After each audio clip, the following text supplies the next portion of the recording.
Welcome to Waywut, your weekly verbal double take. This is a rabbit hole podcast where a couple of old guys do moderate to shallow dives into various topics, ranging from true crime, paranormal, sports, pop culture, or anything else that we find interesting.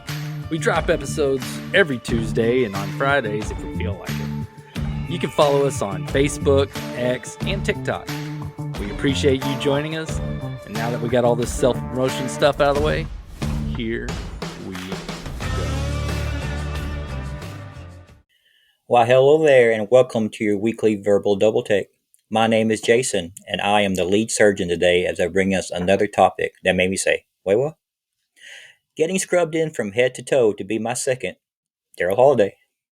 I'll do my own scrubbing, thank you. Have you ever seen what they actually have to do to scrub themselves in? Like the intensity they have to go through? To a degree. Whenever my son was born, he was in the NICU for 19 days. And anytime we would go into the NICU, because you got, babies that are in intensive care, you had to wash your hands all the way up to your elbows.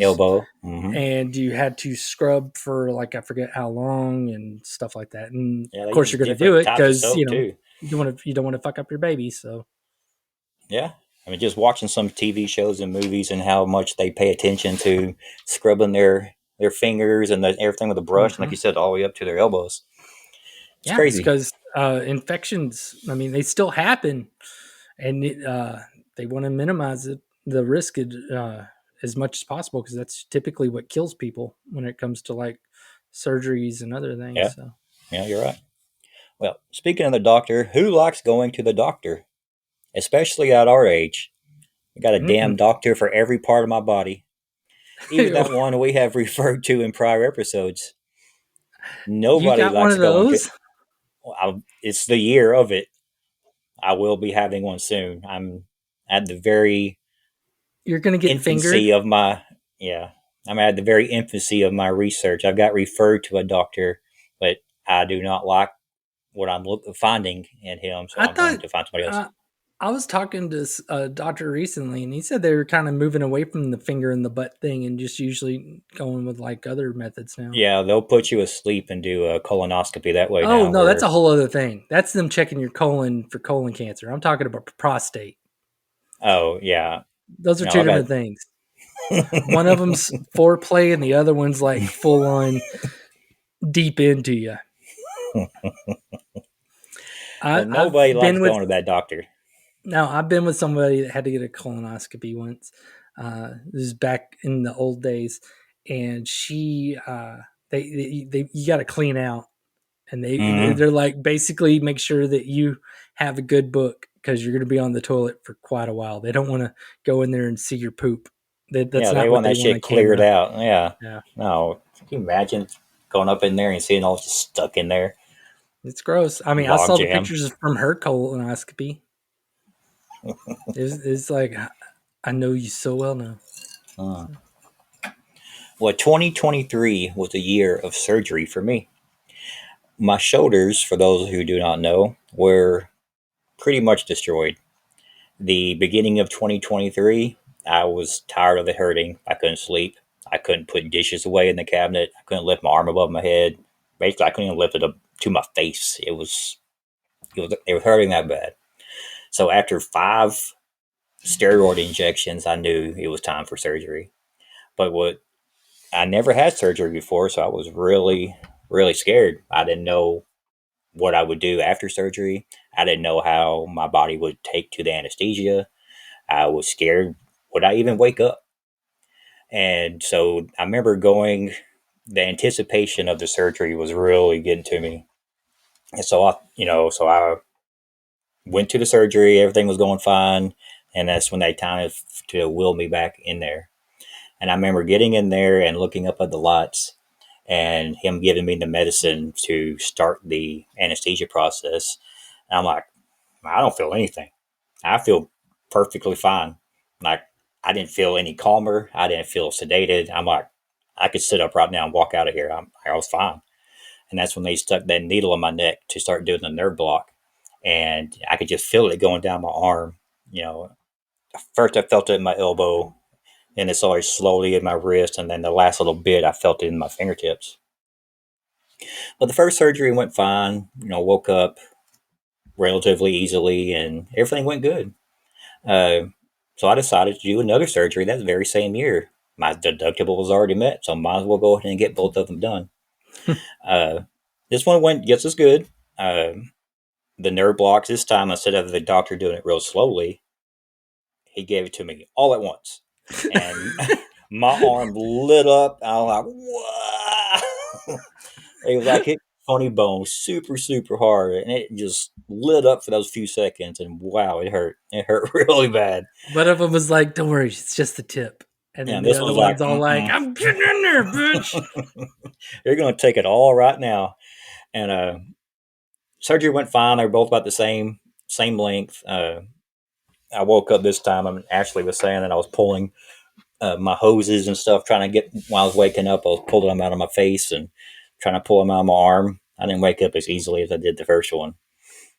Wow. But either way, my shoulders are fixed. They feel great. I could do things I haven't been able to do in a very long time. I'm pain free. And I like surgery so much that I may be doing it again this year. Gender reassignment? Yeah, it's that time. I've saved up enough money from these podcasts. Oh, dear God. All $0 of it? All $0 of it. Technically negative dollars. But yeah, I spent more money on paying for the Canva and everything else. And what we're recording this on, or the way our feeds and stuff like that. Yeah, it's a money hole. Yeah, but it's fun.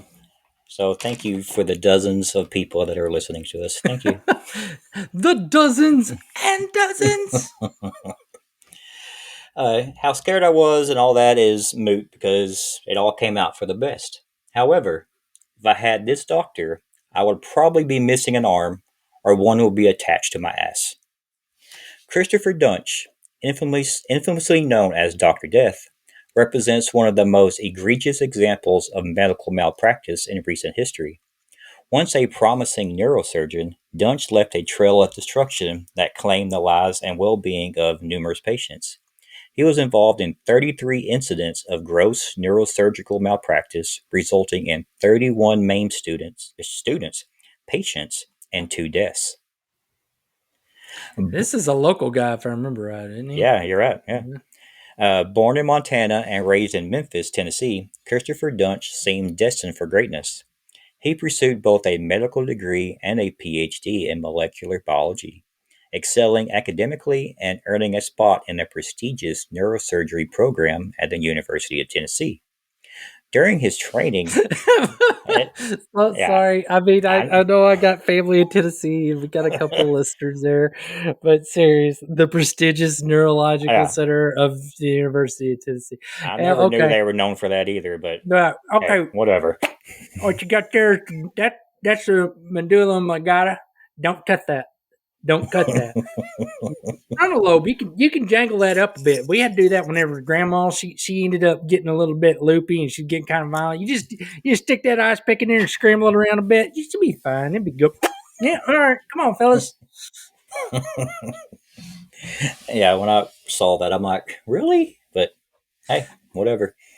During his training, he reportedly performed over 1,000 surgeries, which should have prepared him for a successful career in the demanding field of spinal surgery. However, even during his training, colleagues and supervisors noted troubled patterns.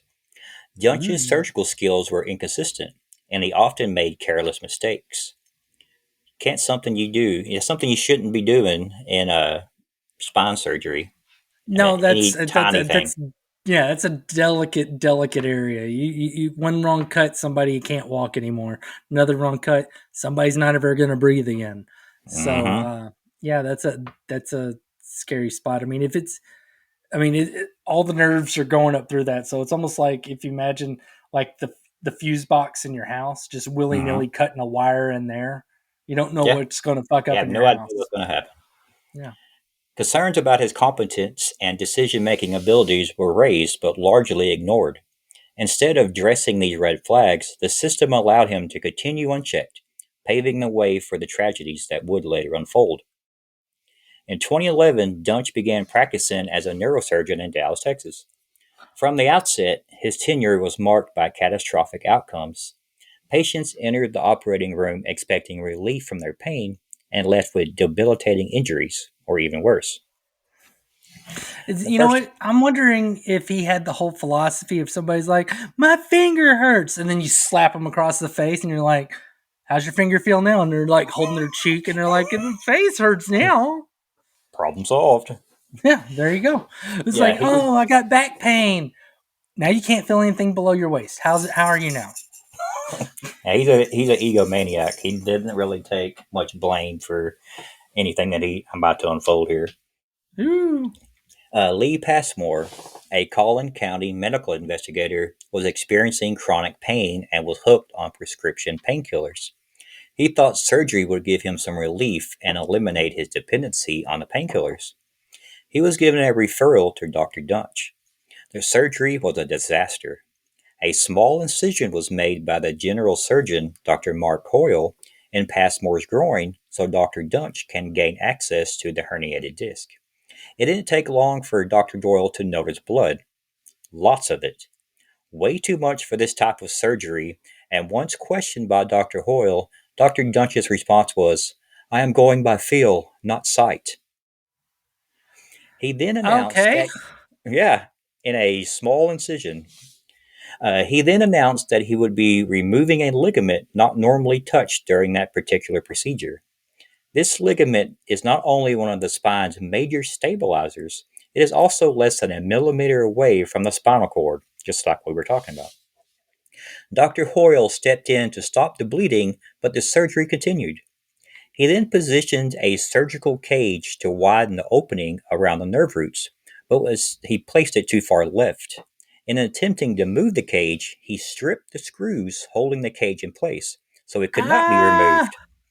Even if Duntsch had not stripped the threads, he placed the screw in a location that would have caused Passmore to bleed out if it had not been removed. Passmore today still experiences chronic pain and even less mobility. is he still addicted to painkillers? I would think so. Nothing changed. I mean, he got Right. worse. I mean, if he's in Collin County, he's not far from here. I'll go ask him.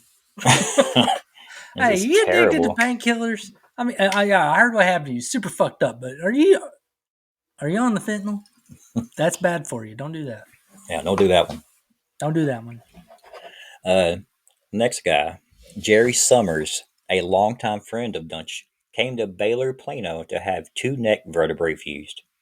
During the operation, Duntsch's botched the removal of a disc, rendering Summers a quadriplegic. He performed a second surgery. He did it again. It's You like, messed keep me up cutting and first. I'll get it right. Yeah, give me a second chance, I promise. What's the worst that can go wrong? Well, I mean, he was a quadriplegic, so I don't think you could be a quintuplegic. I think if that's the case, you're dead. Yeah, I think you need your head. Yeah. He performed a second surgery and packed the space with a large amount of gel foam, Oh, constricting the spinal cord. perfect.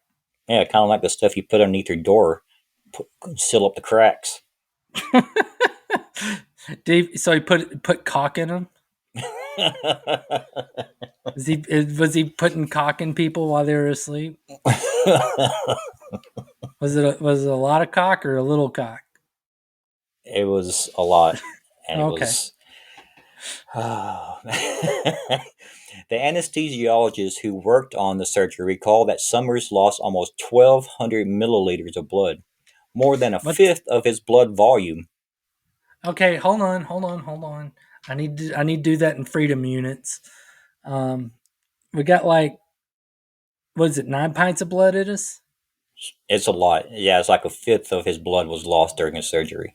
So I mean, well, then if it's a fifth, it'd be 9 divided by 5. So it'd be like one. He lost like 1.8 pints.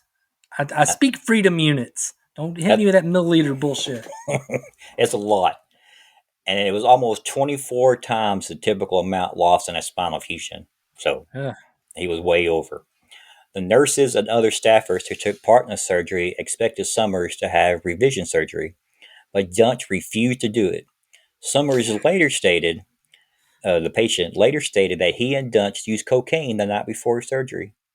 Although he passed a drug test, Baylor Plano officials were concerned enough to force Duntsch on leaving pending a peer review. While Duntsch was cleared to resume operating while the review was underway, hospital officials requested he limit himself to minor surgeries until it was complete. Why did Once you again, not? yeah, I know you did No, hold cocaine. on. Why didn't you pause after saying the patient said the night before he did cocaine with the doctor that was cutting on him? That spot deserved a pause for discussion. They were friends. I mean, I am not a cocaine expert. I don't know the cocaine that well.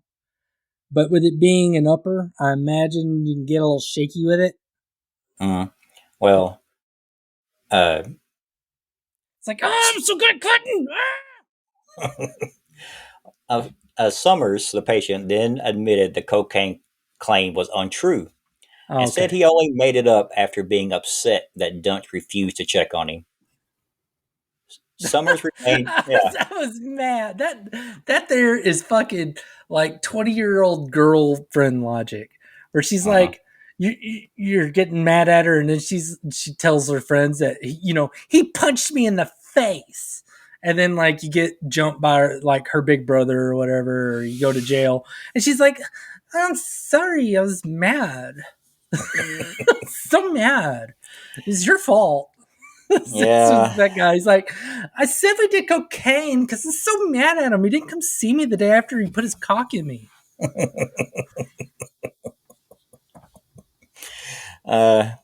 Summers remained a quadriplegic and died in 2021 of an infection related to complications from Duntsch's operation.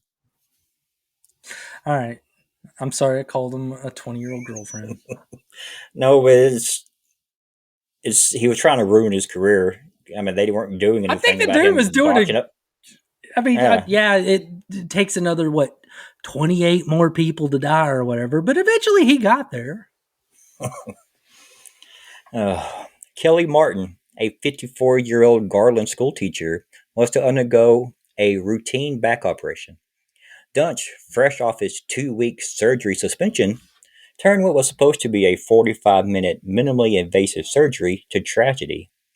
It was noted by people in the OR assisting that Duntsch had no clue what he was doing, but was very insistent that he did know what he was doing.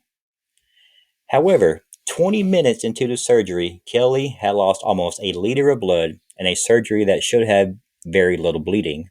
Her blood pressure dropped and she went into cardiac arrest. The team was able to revive her. She was even able to wake up for a brief moment. During her time awake, she was clearly in pain. She began slapping at her legs, which had become patchy and full of purple streaks and spots. This often occurs when the heart hasn't been strong enough to pump blood to that part of the body. The anesthesiologist put her back to sleep. She went into cardiac arrest again, and after spending a couple of hours in the ICU, she died. She died due to a severed artery that was not addressed by Dr. Duntsch. Wow. And if this could get any worse, her family had no clue what was happening until they went to find some answers. It was then they learned of her death. So she was dead in the table, and they're like, fuck, who's going to tell her? And they're like, you tell her, man. No, you're the one that cut her artery. I don't have to tell her. I'm just a surgeon. You go tell her. Yeah, nobody told the family anything until they went to go look for some answers. That's not the way you want to be told. Not that you ever want to be told, but having to go search out for answers and then being told that, it's terrible. This is almost sounding like some of that Catch Me If You Can bullshit, Leonardo DiCaprio thing where he's pretending to be a doctor. Yeah.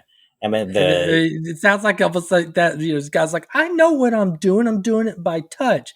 You're like, sir, you're cutting on the wrong back. What? That's the nurse's back. What? Oh, he's God. Very narcissistic in his abilities. He can't be told, like you said, he can't take criticism. He was terrible from the beginning, and he was just able to get through it. Fake it till you make it, but he never made it. That's not one thing you can fake it through till you make it on is surgery. I mean, surgery's fucked up. Human bodies are fucking weird, so. I never understood that when I hear about medical doctor or doctors that graduated medical school, and you hear that they made a C in a certain subject. Should they be required to make A's in every single No, subject?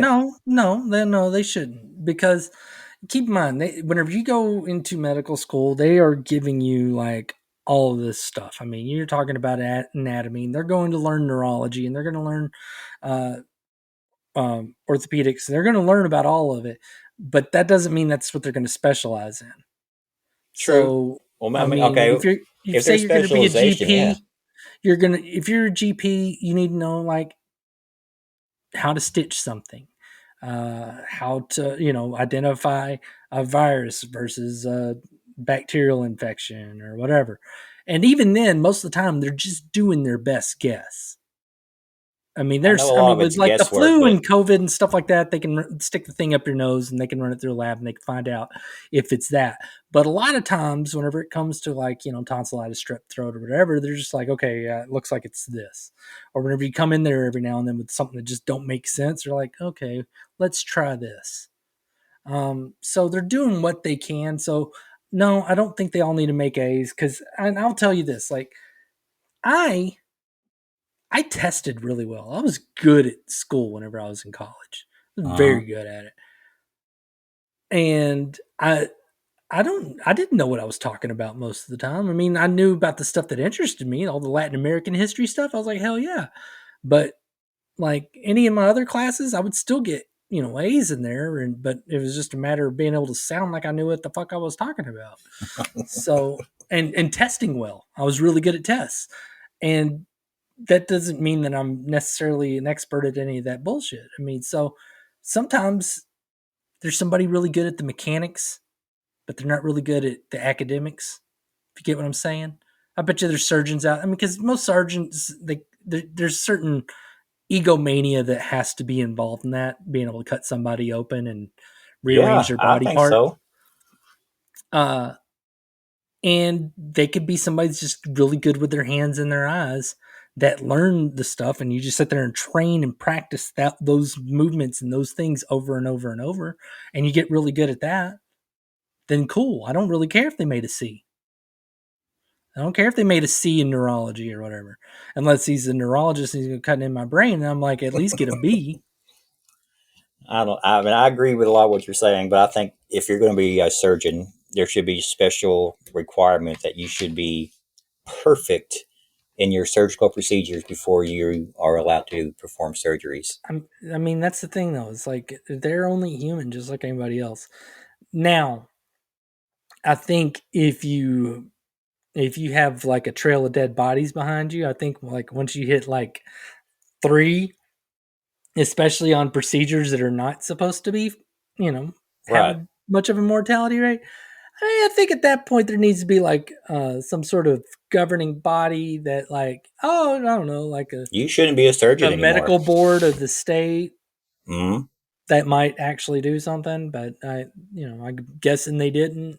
No, because there's more.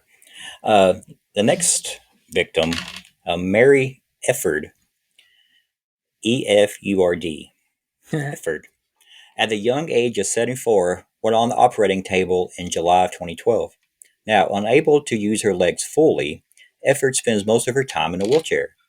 She was looking to regain function in her legs, so she went to Dr. Duntsch. During the surgery, she lost roughly a third of her blood supply and experienced weakness, numbness, and severe pain in her legs afterward. Hospital officials immediately pulled Dr. Duntsch off the case. His replacement, Dr. Robert Henderson, discovered that Dr. Duntsch had implanted spinal hardware into muscle instead of bone, amputated a nerve root, and skewered another with a screw. Dr. Wow. Henderson testified that he was so shocked by the surgery that he checked out whether Dr. Duntsch was really a trained surgeon or even a physician. Did you watch Scrubs? Uh, some of it, not a lot of it. And one of the doctors, he has a screenplay for a movie that he wrote called Dr. Acula. It's about a vampire doctor. Mm-hmm. And the way we keep talking about how many like leaders, God, I don't like saying it, gallons or half gallons of blood, quarts Yeah, of that's a blood, quarts of blood common occurrence in his that surgeries. that happened on him. I wonder if it was for drinking purposes. Could he in fact be Dr. Acula? That is a common thing because normally during spine surgery you don't lose a lot of blood, but yet he was able to find a way to make you lose a lot of blood. Hmm. In total, over 2 years, Duntsch performed surgeries on approximately 38 patients, with more than 30 of them suffering severe complications or death. And Despite nobody this, wants to talk about the 8 that did just fine. Everybody's so negative. Come on, people. yeah, focus on the positives. Jesus. Despite this alarming pattern, Duntsch was able to continue practicing. The case of Christopher Duntsch exposes significant flaws in the healthcare system. Hospitals, fearing legal repercussions or damage to their reputations, often allowed him to resign quietly rather than reporting his incompetence to medical authorities. This God, were lack they of run a by the Catholic diocese? yeah, I can say that because I'm Catholic. I'm not a very good Catholic, but I'm Catholic. But that's serious. I mean, they're like, hey, it works for the bishop. Why don't we do it? Just just go. Shh. Yeah, you can go. Just go somewhere else. You can go murder go out the people back there. door. Yeah. This lack of accountability enabled him to move from one hospital to another, leaving a trail of devastation behind.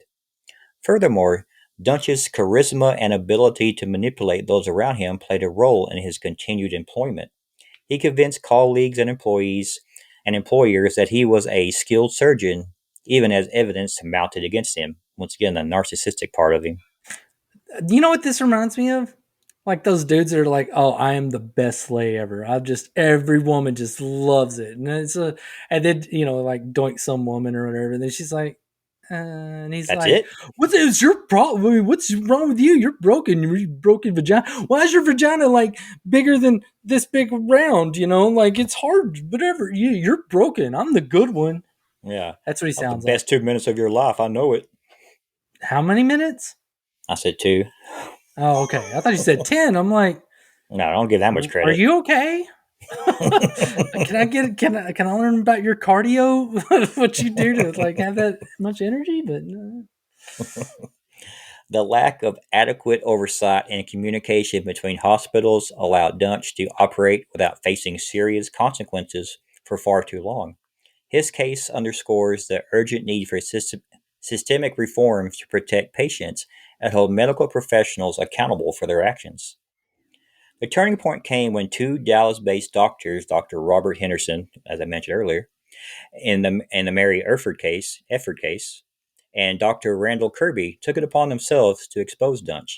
They documented his disastrous surgeries, alerted authorities, and pushed for an investigation. Their efforts led to Duntsch being charged with 5 counts of aggravated assault and 1 count of injury to an elderly person. And in 2017, Duntsch was convicted and sentenced to life in prison. His conviction marked a historic moment. It was the first time in the United States that a physician was sentenced to life imprisonment for malpractice performed in the operating room. hopefully not the last with that liver guy that I talked about. Yeah, I mean, this sets the precedent for all kinds of malpractice suits to come up and He actually doctors to be held criminal. accountable. Yes, instead I of mean, getting charged $1 million it's a in a slippery civil suit. slope. It's a slippery slope. I mean, I think there needs to be a certain standard whenever it comes to actual criminal negligence because I don't want people to be afraid to be doctors. There are surgeries that need to happen, and you don't need to be Mm-hmm. afraid of it. But I mean, if you are not, I mean, it's like I said. I mean, if you end up being like some surgeon, and you end up having a couple other surgeons not like you, and they start getting cops on your trail after you've like accidentally killed somebody. Because here's the thing: they are going to kill people, and they're going to do it on accident. That's Mm-hmm. fun. I mean, it's not fun, but I mean, that's the risk of what they do. Yeah, I know. Now, I get it. if you have a trail of dead bodies behind you, then yes, you need to pick another profession. And then if you refuse to pick another profession and you keep leaving dead bodies, then at that point, then you're negligent and need to go to jail. I mean, I Yeah. don't think any doctor should just go to jail just for No, I don't think having a that bad either, but day. they should be held accountable, like you said. If it happens once, Okay, it's going to happen to most doctors Hell, that it's going to perform these happen type more. of surgeries.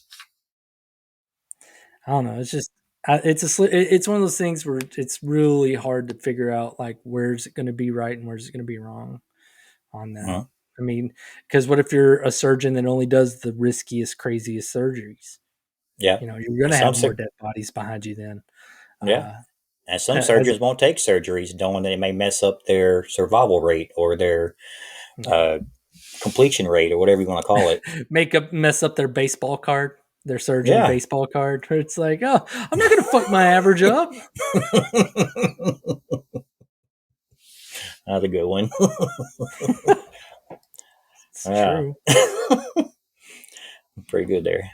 I wish you wouldn't do these serious topics like this because right now I've felt guilty with so many jokes I've made. Even the one about visiting the guy that lives nearby that's like a fucking paraplegic right now.